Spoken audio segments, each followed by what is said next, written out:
First, I want to say I want to thank SAQA for inviting me to do this. It's been a challenge, and every challenge teaches me something. I had a lot of fun looking deeply into your quilts. I spent hours on them. And I hope my goal for today is that we can step back from the work and really just look at the parts of it and see what the parts do, what effect they have on the design. I did ask each of you to say what your idea was behind the quilt.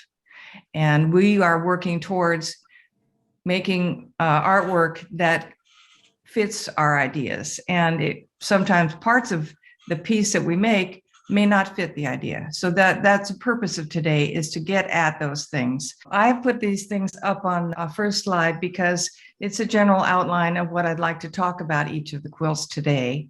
There are tools. There are lines, shapes, colors, values, patterns, and textures, and we use them in our work. Even if it's not intentional, they're there. And they create an effect on the viewer of the artwork. It might move your eye, might create rhythm, it might create contrast. All of these things add up to making meaning in the quilt. And my goal is to help you and me. I think of this all the time. How can I make this work be more of what my idea was? First, I'm going to give you an example, because this is going to be the process I'm going to go through with each of the other 6 quilts. Here's a quilt I made last year. It is reassembled parts of one larger piece of fabric. And I wanted to convey the idea of just the multitude and layers and convolutions of thoughts that I might have when I'm watching a game, particularly the games we see on the world stage. It's very confusing to me, and I wanted to put that out in this quilt.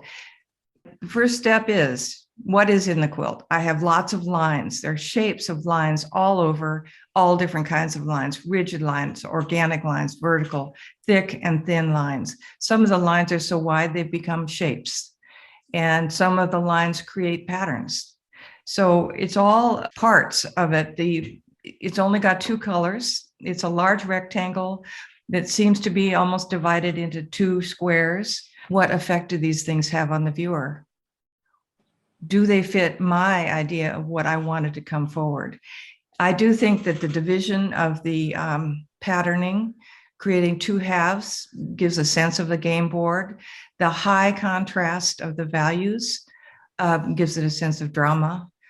The red and yellow are colors that have symbolic meanings that tie in for me. My quilting lines, even all the lines in it, are discontinuous. Nothing flows along and continues the same. So that was my idea in the quilt. What is the most important element? I think the most important element is the only shape in the quilt that is different from all the others. I don't know if you can see it. It's right in the upper center. Do you see a face? That face is the idea behind the quilt. And what I don't know, net result is, I'm not sure that it's strong enough. It is definitely centered on that yellow line, which calls attention to the center of the quilt. The bright color calls attention to it. And it's partly obscured, which makes people want to look behind it. It makes people say, what is this? So net result is, I think about my work and I don't really know, did I accomplish what I wanted to accomplish? Now we get to Nicole's quilts. What are the elements that you see, Nicole, in your quilt here? Definitely squares, uneven squares, lots of lines, parallel lines, filled in, so solid and not solid. Those would be the things I see right off the top. I think these are the things we see right away. Do you see any things that catch your eye in the lines and shapes? Yeah, there's right in the middle, there's 2 diagonal lines that kind of come to a point. Yes. And it's right in the middle. That's one that certainly catches my eye. And another is down at the bottom right, where it's uneven to the edge. That's another place. Perhaps on the top right, where there's more solid filled in areas. Those are probably the 3. Is that by the placement over it, or is it by the background color? It's applique on top. Let's look at the detail. So there's more elements here. We have colors. Mm-hmm. It's essentially bright magenta, a very dull dark blue, and Mm-hmm. a kind of a light, tiny light pinkish white, and a lot of stitching with Yes. two colors of threads. I mean, you've made up your mind about, that you wanted the differences to show. I mean, I'm looking at all the things I see here, and I see that you've kind of made some choices. Oh, and you also have curving quilted lines and straight lines. In the spaces, I guess, mostly is what I was trying to do. I wanted to read what you wrote about your intention. Yes. I read that you mentioned cobblestones as being inspiration, and you also mentioned that you wanted it to be about things that were missing and fractured, but that we still have beauty and hope and rebuilding. Mm-hmm. Does that put it in a nutshell, kind of? It does, yeah. This quilt kind of turned into that. I thought it was going to be completely covered in cobblestones, and it ended up being nicer, I thought, without being completely covered. Why do you think that is? Because it was obliterating the fractured parts, the lines. Yes. Yeah. And in fact, you put all the cobblestones close together, and their individuality is harder to see. Mm-hmm. So there's more of a focus on them individually if they're separated, if they have some space around them. What impact do you think that I find a high contrast between the very smooth cobblestone shapes and the very jagged linear work. Even though it's horizontal and vertical and somewhat of a grid, it is irregular enough to be very unstructured. And I find that to be a high contrast. Is that something you did intentionally? Yeah, it's absolutely intentionally. It's very appealing to me to not be regular and exact. So yeah, I was definitely going for smooth applique shapes against that hand-dyed, jaggedy line, I guess. It was a line, but not a line. If you had to pick line or shape or color or pattern or texture, which of those six would you say is the most important in this design? In this design, probably line, I guess. I think that's what you see. Yeah, I don't know. The lines are really strong, and they're bright colors. They contrast with the background, and they give a character. Yeah. A very strong character of the fracturing. But the shapes are important because they look like they're on top. They pop, don't they? Mm-hmm. Well, I would say, since this is an overall pattern, there's just a little focal point there where the two diagonal lines come together. Mm-hmm. And some of the shapes kind of catch our attention because of the color or because they're different from the others. But I think that, you could argue for line or shape as being the most important in this. Okay. The colors could have been other colors and still done the same thing, I think. I think in person, texture plays a big part as well with the quilting. You don't see it as much, but Yes. I think you're right. Shape and line are definitely. So is there anything in it that distracts you from your concept of the fracturing and the rebuilding? No. Is there anything? No, I thought it was pretty successful, actually. Well, I'm not asking successful. I'm saying, is there anything in the design that distracts from the concepts that you intended to give us? No, I don't think so. Mm-hmm. I thought about fractures. I thought about stained glass windows. I thought about cobblestones. I thought about how jagged things can still be pretty. The pieces of fabric, which still gave me joy, even though there was a lot of different shapes. They're not all the same. They're all in different places, all of that. I'm all over what you've done. I mean, you've created a fractured structure, and then you have started rebuilding it, and your shapes and your rebuilt parts are popping out at us. We're not going to miss them when we see it. I find a few things really kind of catch my eye, and it's okay that they catch my eye, but the question is, they make me want to know why they're there. Okay. For example, the only one that I noticed has a little figure in it, like a bug or something. There's some figures in there. They are New Mexico figures. So they're like, part of my history, if you will. Okay. The fabric that have a cocapelli, and there's, some sunshine, that kind of thing. Okay. Yeah. So It's not just something that you liked, it's something that has to do with your idea here. Correct. Good. Correct.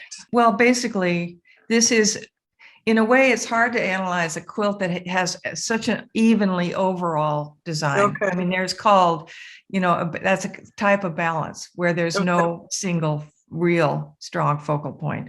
Okay. What I like about this, my favorite thing about it is the soft edge that you get with your hand stitching around each of these cobblestones. It not only contrasts with the other kind of lines and edges, but it also brings it forward because dimensionally, just the fact that it's appliqued on top by hand and not flat as some application can be. And so the cobblestones, I already asked you, they are your rebuilding blocks, right? Yes. And it's the beauty in the fractures. This is a beautiful, dramatic quilt. And I liked reading your words about it.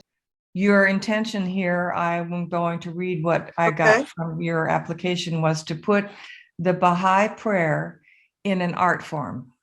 Correct. The prayer was originally, you thought you might write the whole thing in binary code. And then you decided to make it more of a composition that would draw the people who are looking at it, bring them in closer and maybe read. I think, was that right? Okay. Yeah, code is actually in there. Oh, I see it. I see it very clearly. I can't see it behind the black, but it's in all the blue. It's in the blue. It's not in the black. So let's look at the elements. What are the elements in here? What lines and shapes and so on do you see? Colors? I see the line of the text. I see the two edges, the black against the blue. In the blue, there's lines also. It's very symmetrical in a way. Yes. Yeah, with the middle element, and it's symmetrical like this. Yes. Did you see that at first when you did it? Yes. Uh-huh. Yeah. It's like two blue figures. You can see it much more in the photo. We have to look at our quilts and hope that this photographs do well. So colors, you have strong value contrast, black, turquoise, and white. You have a very bright blue. Blue is usually a calm color. You have horizontal design. Everything pretty much, except the vertical in the middle that divides the two figures with a little bit of a black shape in there. Very horizontal, which is usually very calm also. The prayer, the words are very calm. I mean, I think those things fit, the horizontal and the color. The white highlights are very strong. Are you aware of that? How strong they are, how they make vertical lines? Now that I'm looking at it in the photo, I do, but I hadn't been aware of it. No. Yeah, sometimes I see more of my quilt when I go to the photographer and see it on a wall and step back 20 feet. Absolutely. So what impact do you think this strong contrast gives the piece, the value and color contrast? Well, I guess I'm hoping that it brings you in to look closer at the words, but mostly I just found it very attractive. I thought it was very, very interesting, and to add to it, but not overwhelm or eliminate it, I guess, was what I was going for. Right. Well, I think you're right. In the blue area where you can't quite see what letters they are, it does bring people closer. Also, the binary code lines bring us in because they're small.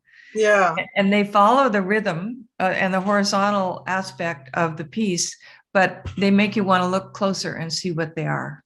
Okay. And their simplicity really contrasts with the complexity of the blue figure, basically. This is very strong.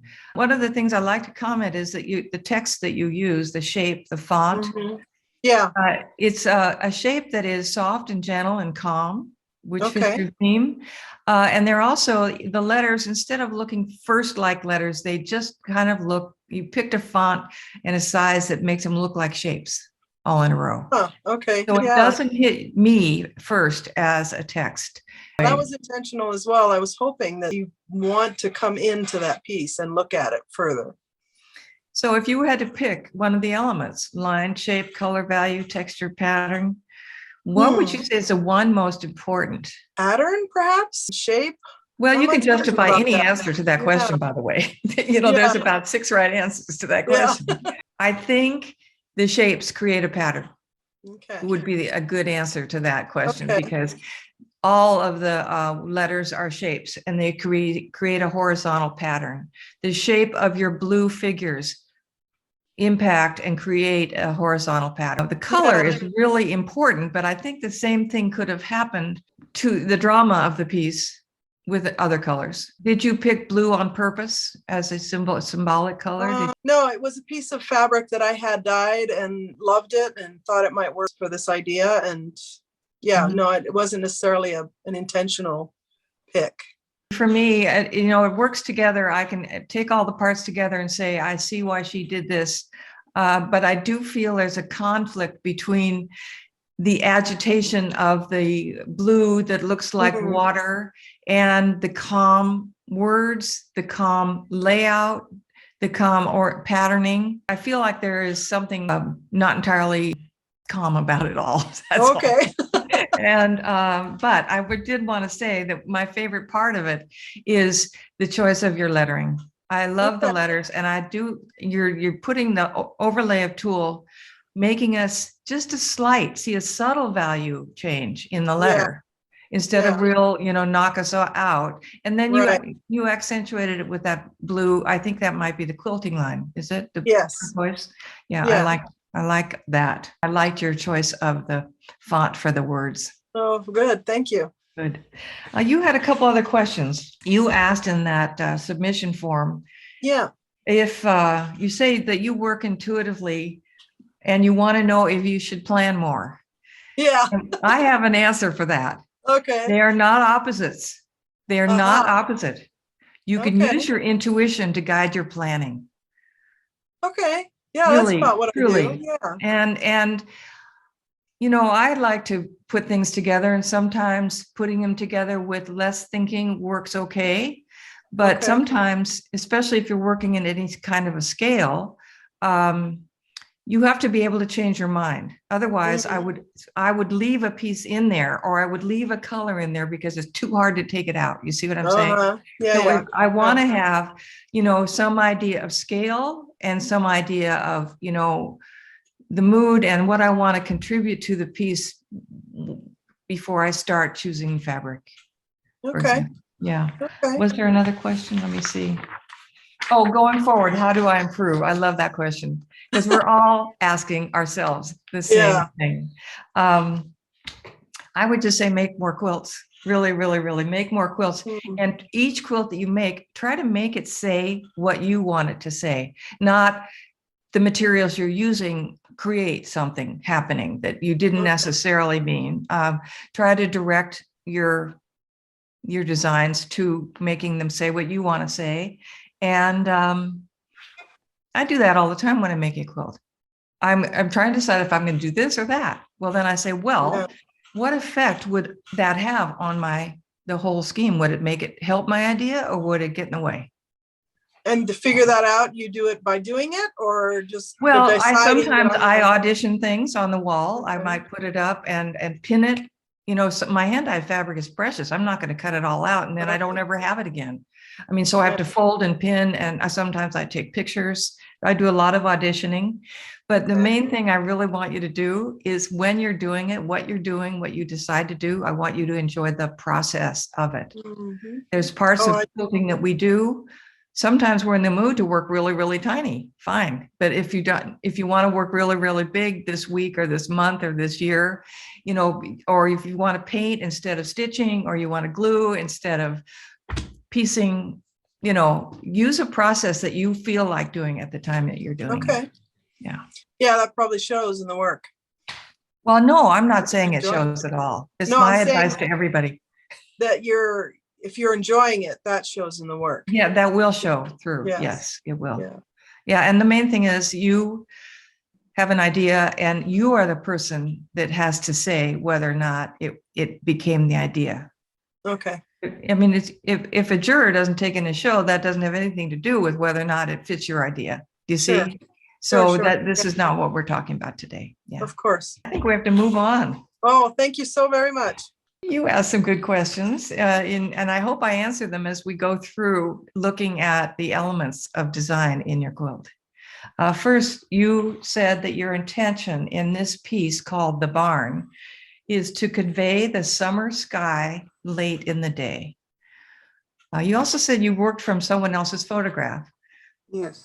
But I'm hoping and assuming that the photograph didn't look anything like this. We work from photographs, but the point that is that when we see a photograph of something, we can't make it real. We're making it ours. So let's look at the elements. Tell me what you see, what lines you see, what shapes you see, colors, patterns, textures.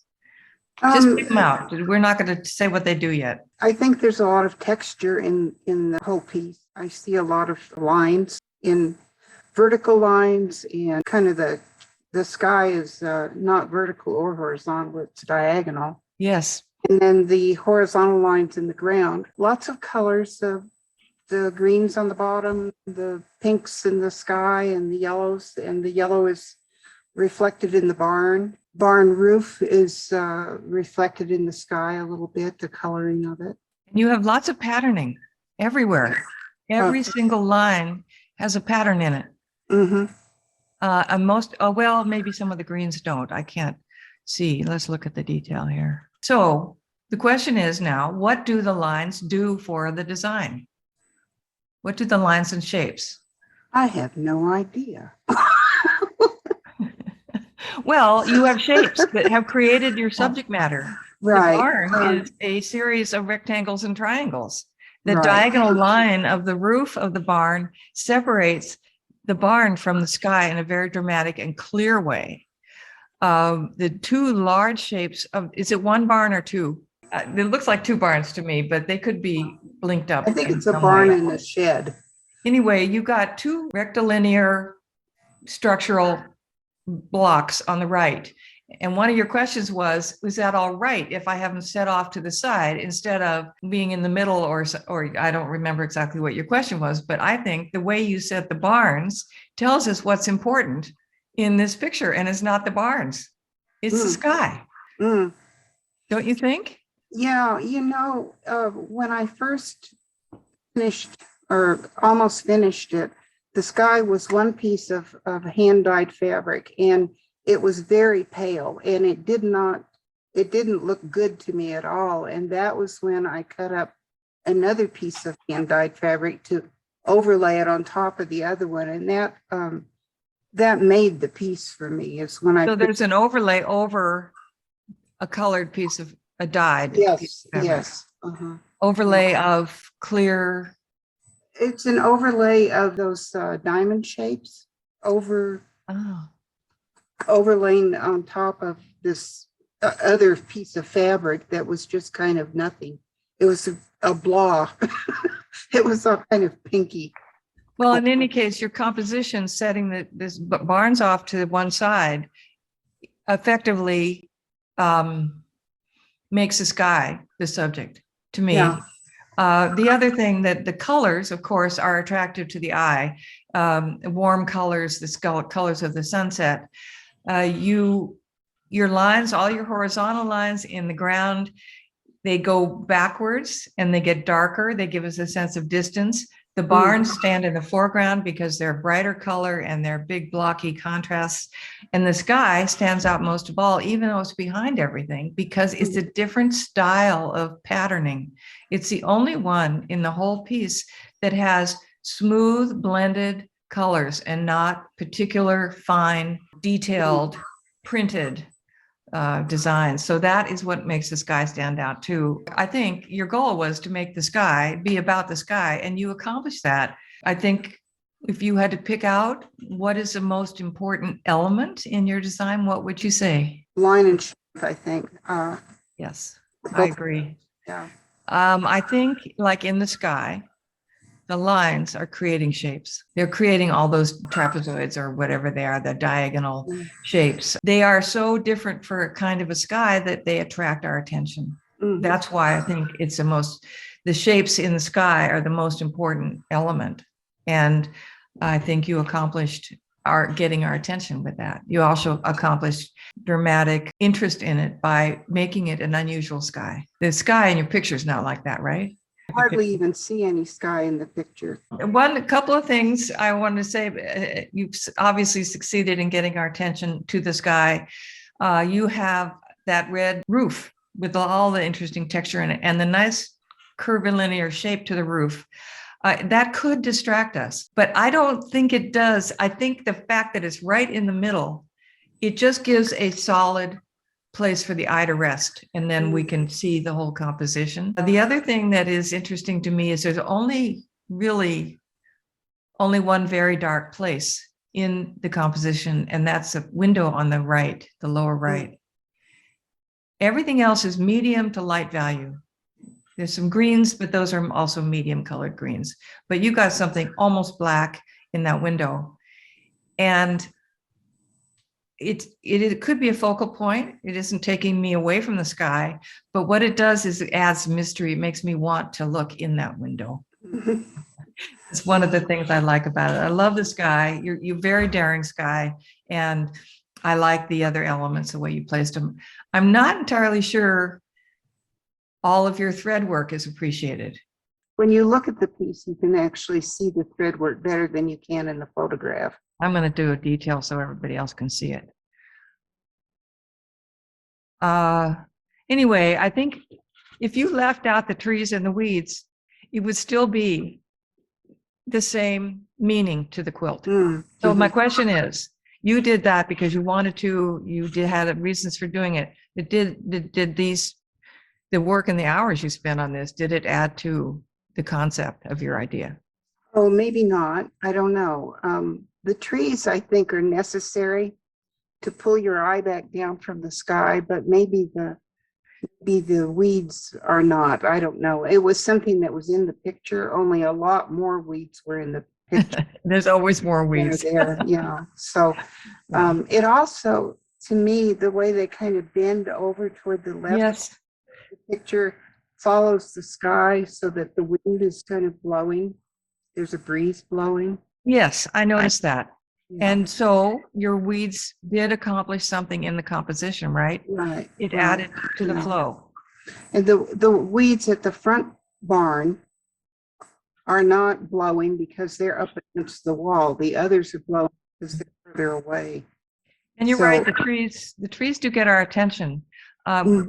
They got me wondering what kind of trees they are, why there are only two, are they different kinds? Is it what's left of an orchard? You know, it got me questioning all of that. But in fact, you're right, it does bring the sky back down to the earth. The next quilt is Denver Skyline. Well, this is not a detail, okay? No, that's the whole piece. That's the whole piece. And your intention here was to get across the awesome power of the sunset over the mountains. Where you live, where your family can see this for miles. And I've been there and I know and I understand. And you get to have a million different quilt designs every day of the week, a different sunset. So can you pick out some of the lines and elements in this piece?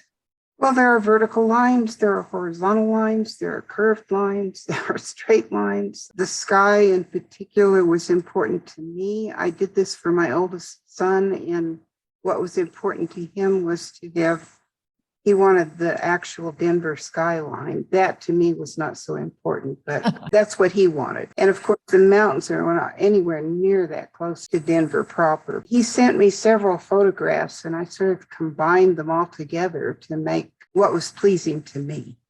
Okay, and you created a design that has everything is horizontal, even though there's a lot of verticals. The verticals are spread in a horizontal pattern. It's true. It's very landscape, it's very sky, it's those things that you wanted it to be.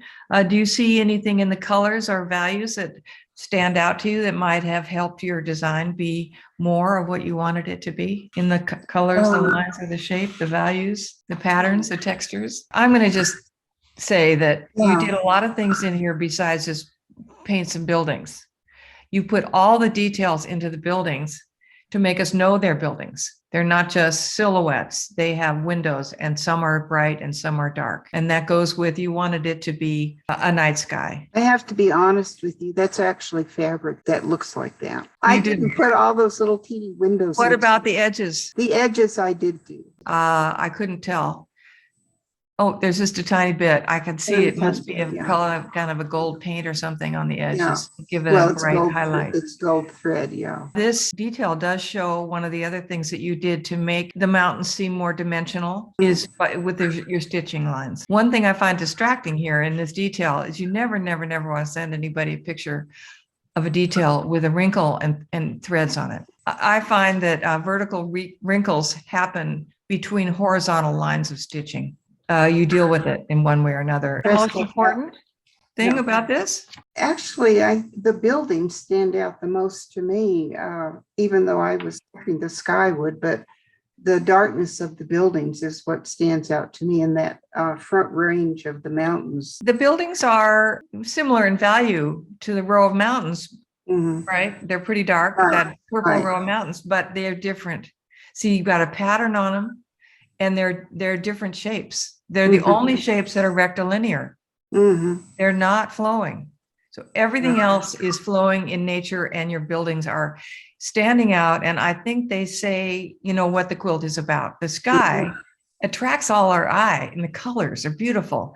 But it does seem to me, you're right, the shape of the buildings being in the horizontal, filling the whole front of it, and having all that variety to catch our interest is what makes this be about your Denver skyline. If they had been smaller, or if they hadn't interrupted the mountains, so you have some that are taller. What I like about this quilt is you have a rhythm to the parts. The foreground greens have lights and darks that they're not realistic, but they give you the sense of the shading of a canopy of trees. There is a row of green before the dark purple mountains, and it has little bits of bright sky color in it. Any variety you see catches your eye. So the bright, dramatic sky hits us, but those other things are what the viewer sees. Did I answer the questions you had in Yes, she did. All right, let's go on. So Kathy gave us 2 quilts, and she raised the question immediately in her submission form. She said she likes these quilts, but she doesn't love them. And I'm hoping that if we look at all the elements that are in the quilts and see how they work and what they do to the composition, maybe we can figure out what makes her think that there's something awkward about them. That was in the submission form, and I think that we ought to be able to figure this out. Don't you? Liking them and loving them. You know, I talked about my quilt at the beginning. Do I love it? Do I like it? I mean, I don't worry about that because I made it and I'm on to the next one. That's the way I work. Anyway, let's look at the elements. Kathy, can you pick out some of the 6 elements that you see that are working in this design for you? You're doing things, not whether they're working, what they're doing. Right. Well, there's a large emphasis on circles, whether they're the tiny little dots from the French knots to the drawings, to the arcs, to all the cells I made circular. And then there's all the lines from the background pieces of lab coats. This was made from my old functional lab coats. The color, it's relatively low contrast, and that's because I used a lab protein stain called Kumasi Blue, and it stains wool. It doesn't really like to stain polyester, and these are poly cotton lab coats. And I think this is a case where I really shouldn't have stuck to my goal of being authentic, of used stained lab coats with lab stain on them. So I could use, you know, fabric that is darker, or I could have tried, I've stained some recently with indigo, and it takes a much darker stain. Polyester does? These lab coats seem to stain a little bit better with indigo. Interesting. But the color blue, yes, how you achieve it is one question, but the color blue is a decision. And these were lighter than you thought, maybe, but let's get to that later. So you have colors, circles that are actually making larger circles. And you have a whole foreground of decorative elements that are circular. And on the background, you have shapes that are very rectilinear, very straight line, almost all the shapes except one. You see it right in the middle. The background It's lighter and it's got two very curved lines. It's upper center. Looks like a bird. Well, that's the top of a sleeve. I guess so. But see, it's Yeah. the only one. It stands out to me because it's the only contained curved shape. And it's very large and it's very light colored. So it comes forward. And that probably was just a factor of the dyeing. But we got circles, we got lines, we got straight lines in the background, more circular in the foreground. The wrinkled shapes, I see some 3 dimensions here. Are these lab coats cut out and then laid on top so there's a dimension between the edge and the surface you sewed it to? Are there shadows? Sticking up from the surface are ruffles. Okay. And I thought, working in the lab, I always wished I had ruffles on my lab coat. They're actually drawings that were inkjet printed, and then I stitched them together to make the ruffles. But that, so there's 2 of them, one the kind of the center right and one in the upper left. Yes, 2 And sets of they ruffles. are ruffles that actually have a ruffle and they're 3-dimensional. Correct. And then there's one right in the middle. It looks like It's a handkerchief. okay. I thought maybe it was a wrinkled up. It is a Square wrinkled up. that- It is a wrinkled up drawing that was printed and then stitched down, wrinkled up. Okay. Okay. So, and the pockets are actually the pocket on the lab coat and you embroidered the edges of them. Pockets, yes, and there's several pockets. I see and- them. I see them. They stand out. You drew attention to them. Well, what I want to say about the 3-dimensional part of this is that your photography has to be special in order to let us, the viewer, see the dimension. Because if there are no shadows, we can't see them. And I looked at the detail and this is the part I could see. Can you see my cursor? Mhm. Okay, so that's the first time I realized that is a piece that's laid on top and there's a little shadow behind it. So if this is a ruffle, Mhm. if this is a actual folded edge, directional lighting, somewhat directional instead of flat on or only up from the top. If you have it up from high and directional, you might get a shadow where your viewer can appreciate the dimensions. See, I noticed in your size of the quilt, you said the depth was 1.5 inches. Correct. And I don't get to appreciate that from the photograph. And that is an element of your design that you did it on purpose, right? Correct. Anyway, I like the idea, but I can't really see it. So you have a monochromatic blue, you have repeating small scale patterns, you have a large scale straight line patterns in the background, you have white buttons, and I thought maybe they were green beads, but you said they're green French knots. Correct. A lot of texture, and the uneven lower edge makes it part of the design. So what do they do for us? The circles seem to be symbols. They unify the composition. The theme is presented over and over again. That's what it does to me because there's so much and so many of them. Every texture, every shape. You've got the 3-dimension, you have the background shapes that are completely contrast in nature with the circular patterning on the top. You have blue and you have a tiny bit of green that is about the same value as your blue. And you have 3 reddish rust colored elements. To me, I've said, okay, why is it green in those places? And why are those 3 spots red? So that's what it does to the viewer, is it draws our attention and it makes us wonder, is this to do with what she wants to tell us? And in the sense of the green, I'm saying, well, that's where these overlap. 2 circles overlap in one way or another. And I didn't have an answer for the reason the 3 parts of it are reddish colored. 2 of them are circles and one of them is totally unique shape. There is no other shape in the whole piece like this. So it's a different shape.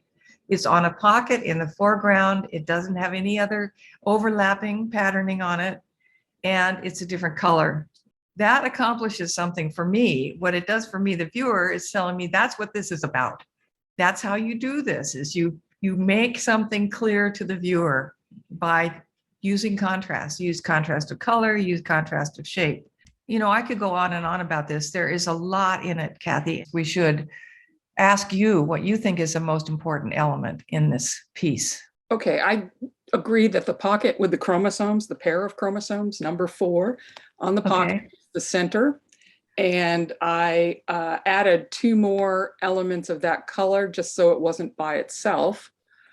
I made the circles running from the upper right down towards that pocket because it seemed like it was away from the rest of the quilt. If I had to change something immediately, I would get rid of all of those squiggly lines that I stitched in the background because I think they really don't help. And they took a long time and they don't have to be there. Yes, I noticed them and I felt that you were working on the concept. It gives a sense of a cellular edge. Well, they were supposedly filaments running throughout the cell, kind of hanging on to everything. But they really, to me, looking at it after I got your outline, to me, I would get rid of them. And the other thing I would get rid of, if you could go back to the other picture, is there's actually a border on this quilt. And they're little squares of inkjet prints of drawings that I had made. And I think I would replace that with a really darker fabric. So that now, are you talking lower left and upper right? Lower left, upper right, and then in the center to the right of the hem, there's 2 more. I see them. I see them. Yes. Top, there's several more. They don't show up and they disappear because I made the inkjet prints the same color as the quilt. There's not enough contrast, and I think they're too busy. This is a very manic quilt. There's a lot going on here. Yes, there is. There is. Now, let's address this thing about those being a border. You're right. If you wanted them to stand out more, they need to have contrast. They contrast already in the scale of the patterning, but the value of the colors and the size, the shapes of them don't really make them different from the rest of it. What you need to attract attention is contrast. I think you've picked out something that confuses me. So what do you think is the most important? Line, shape, color, value, texture, pattern? I think the shape, the circular shapes. Circular shape. Shape is very important in this because the circles make the foreground, the shapes, the squares and rectangles make the background. So, I mean, shape is the construction, it is what's making the design. Is there anything that distracts you from the circles, if they're the most important? Well, I think I've stitched all the background lines through them. And I think I would stop. I wouldn't stitch all those lines through the circles. I would stop when I got to the circles. Are those X's on the lines? Oh, we're talking about 2 different lines. Those lines, the squiggly lines, yes, those are just crosses. I have embroidered all those. It was completely unnecessary. And you wouldn't do it. Definitely not. What I would do differently, I think, you see on the right-hand side, the lab coat is folded and then it's heavily stitched down. And you see that dark blue line? I would make sure that those lines didn't go through the cells, the circles, and so that the circle stayed on the surface. Because by stitching the background lines through the foreground, I think I've destroyed the foreground. Yes, I think you're right. The overlapping parts of a design need to be planned. If it's in the foreground, the thing that's going along needs to look like it's behind it. I think you're right about that. What is the red cell? You said it's DNA, but Which one? Go back to the, down there, that's a chromosome. I know, but is that important to the design, to your concept, transformation? Your intention was to convey the idea of transition.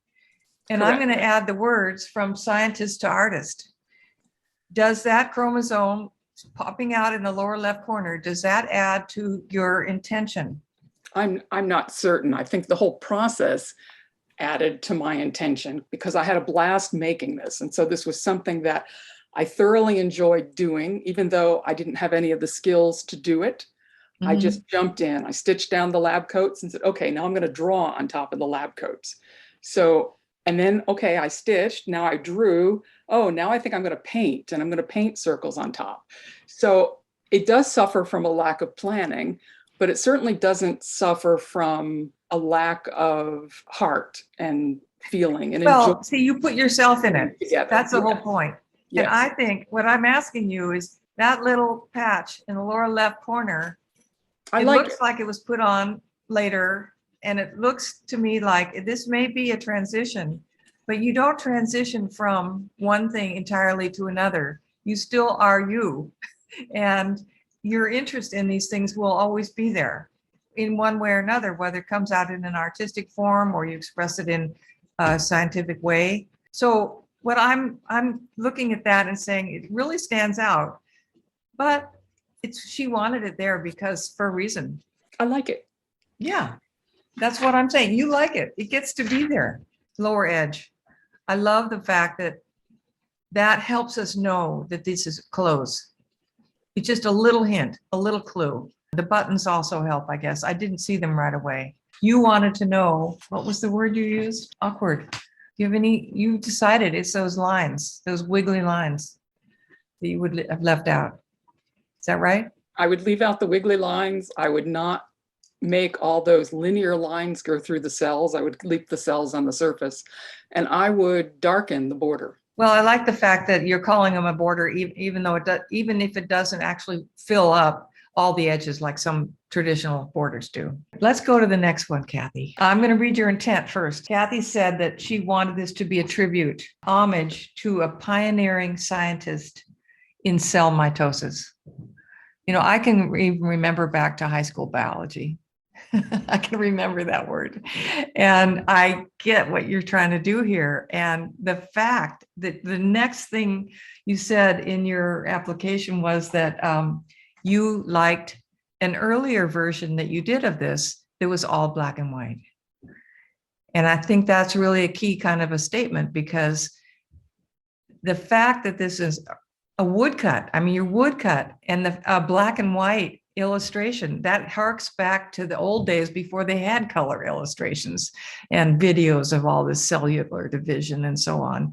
And so I don't know if you've done a lot of wood cutting, but it's very clearly shows, the black shows that textural quality that woodcuts have, and that fits with the homage idea and to scientists in the past. However, there's a lot of parts to this besides the woodcut. And I'm just thinking, just keep in mind that you said you'd like the black, all black one better. Okay, what are the elements that you see here? Well, again, I'm possessed with circles, but it also has two bold linear stripes down the side. And this quilt is also cut down. This woodcut was 5.5 feet. The print was 5.5 feet long by 30 some. And this is a 30 by 40 print. So I think that part of the issue is something that you said earlier that really resonated with me, is that the original quilt had a solid concept of paying homage to the early pen and ink drawers with a black and white woodcut. And it was a successful quilt. It was a little bit bigger and it won an award. This suffers from the fact that it wasn't the original concept, but instead I was trying to use the materials that I had at hand and was thinking, well, I ought to be able to make, I have another print. I ought to be able to make something else. But I think what I've made by not having a concept is I've made a tablecloth. Cut off part of this. Okay, Yes. I have one comment to say about this. We can only comment about what this looks See. like. Yes. You cut off part of the story probably because it's cellular and they're grading and they're moving and they're changing shape. This is what we have to look at as a composition. But what I want to say is all that woodcut work, all that work, and you cut it down to fit in an exhibit.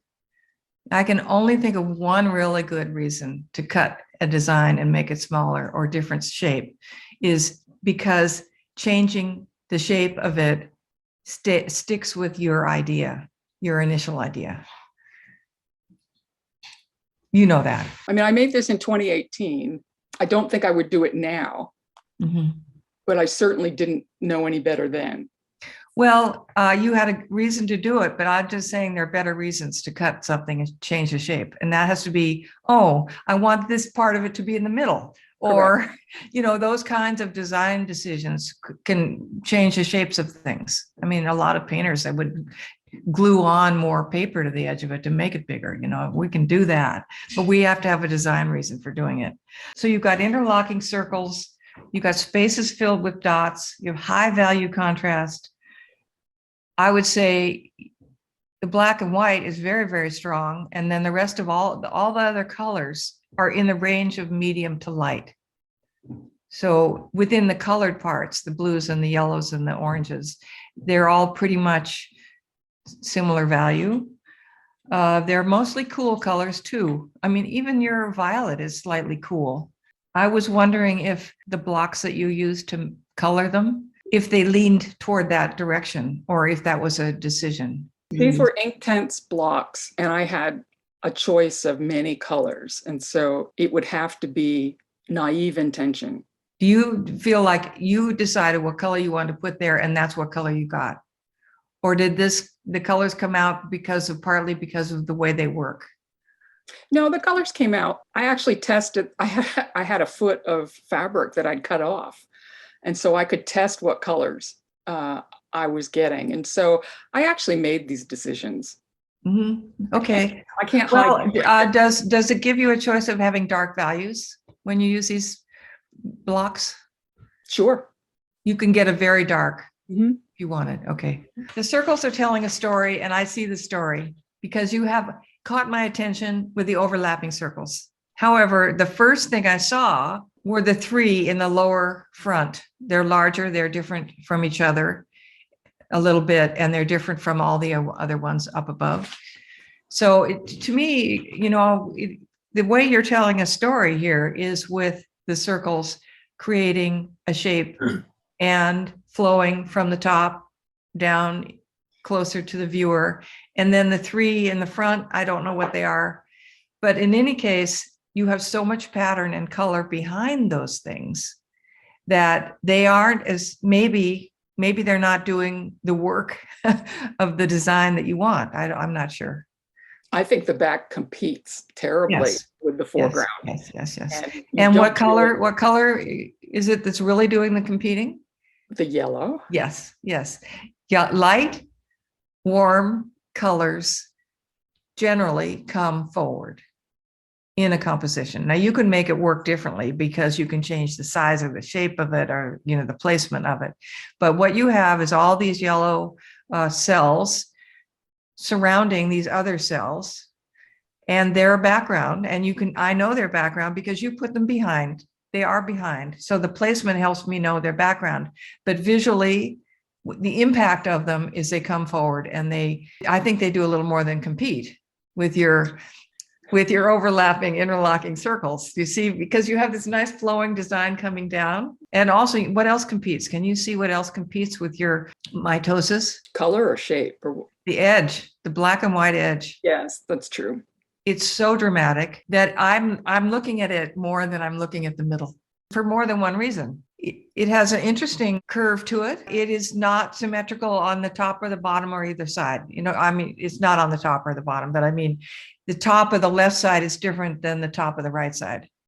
So I'm looking at that and saying, I wonder what's going on outside. And I wonder also what is this a blood vessel or is it a part of something or is it just this design? The curvy linear shape to the right side of it. If you could see this in black and white, the things that look like alien yellow eggs in the background actually are just a reverse image of what's on the outside, and it flows to the outside. So the inside would be black and white with a prominent white, and then the outside is white and black. Yes, and that could be key to why you like the black and white one better. I don't know. Could that be the little awkwardness that you wish you changed? Well, the awkwardness now too, it looks a little bit like a zebra in the background with all the spots. I think that it takes over a lot. Now, it doesn't take over the whole thing because it's very dramatic. And we're not here to solve that, but we are here to look at what the things do to our eyes. And my favorite part of this is where you have the white interlocking circles. Yes. Of the cells, because I know there's something going on there and I can see it kind of changing gradually as it flows down, makes a progression. And you had some of that in the other quilt, which was also attractive, the overlapping circles. What do you think is the most important element in this? I think the top 3/5 are the better part of the quilt, and I should have cut the bottom off and left the top on because there's more circles up above, and you would get rid of the Oh, that we don't see. correct. And then the stripes on the side are a little bit more aligned. Okay, all right. Well, I think the thing that knocks me over as one of the elements is color. Black and white is so dominant. And then the other colors filling in, I mean, they may not be the most important thing, but this is what hits me, the viewer, the most, is the drama of the black outlines. And when I look at the detail, by the way, I love seeing the textural marks within, you know, the woodcut, the character of the woodcut in the purple, particularly in the blue there. There's such a quality to a woodcut prints are kind of covered up here. And that's not the point of the quilt. The point is the homage to the scientists in the past. I think the woodcut is part of that, isn't it? True. Okay, I'm going to read the questions that Kathy asked. She asked about the cropping, and I already talked about that. Oh, she said it looks like a coloring book. I thought that was really funny. And I didn't get quite why you said that until I read that you had done the black and white woodblock print. And then you use these colored ink blocks to put the colors in. Of course, it felt like a coloring book because you spent days doing that, I bet. I think the colors, not the colors themselves, but somehow the process that you need to use with that particular media, it has a little bit of a commercial look to it. You know, this handmade woodblock carved element, and it's just something commercial that hits me. Maybe it's because it's so easy to blend the colors, to shade them. I'm not sure, but I think I was also responding to, I did get some criticism of the black and white quilt because it was black and white numerous times. And so I thought, well, maybe, and I liked it, and that's fine. That particular piece I'm fine with. But so I thought, well, maybe I can elevate it by adding color because people wanted me to add color. And I thought, well, I want to add color too. That would be fun to do. well, and it's I don't true. like it. You've Yeah. done the black and white one. Why not try something else? I mean, Right. I'm not saying, I think it's a good idea. You know what? It's a good idea to do the same design 4 times. You learn something every time. Mhm. And I have done that. And I learn and I learn and I learn. And part of it is if it's a design, what media are you using? Because the media, the technique, you asked about that. Does the technique matter? And in this case, it matters a lot because the wood block is giving it the character it has. And these other coloring blocks that you used, they are giving it a character. If you used a different media, you know, you could take this wood block and print it out and do 5 of them and find out what happens. That's a good idea. The main thing is, I think you need to like the process. And if it feels like you're coloring in a coloring book, it doesn't sound like you liked it very much. I don't know. The process. I'm talking about the actual. I enjoyed trying it. No, I enjoyed trying it. Good. I didn't necessarily enjoy I mean, I liked it overall. I just didn't love it. I mean, because it's new. So did you feel you got a power over the coloring blocks? Did you feel that you could control them and do what you wanted to do with them? Or do you need more practice or testing? Oh, of course I would need more practice. Definitely I would need more practice. But I just try things. And good. That's the idea. I guess I'm too proud of being ignorant. Well, I get that too. Classes in color theory, painting, or general art foundations. Well, I never would say don't take a class unless it fills up your whole life and stops you from making a quilt. You see, sometimes that happens. It doesn't hurt. I would say if you were going to take a color class, for example, I would recommend you use the media, or maybe pick 1 or 2 media that you want to learn and mix the colors with that particular media, because these ink blocks mix colors differently than watercolor paint and then acrylic paint and the dye colors.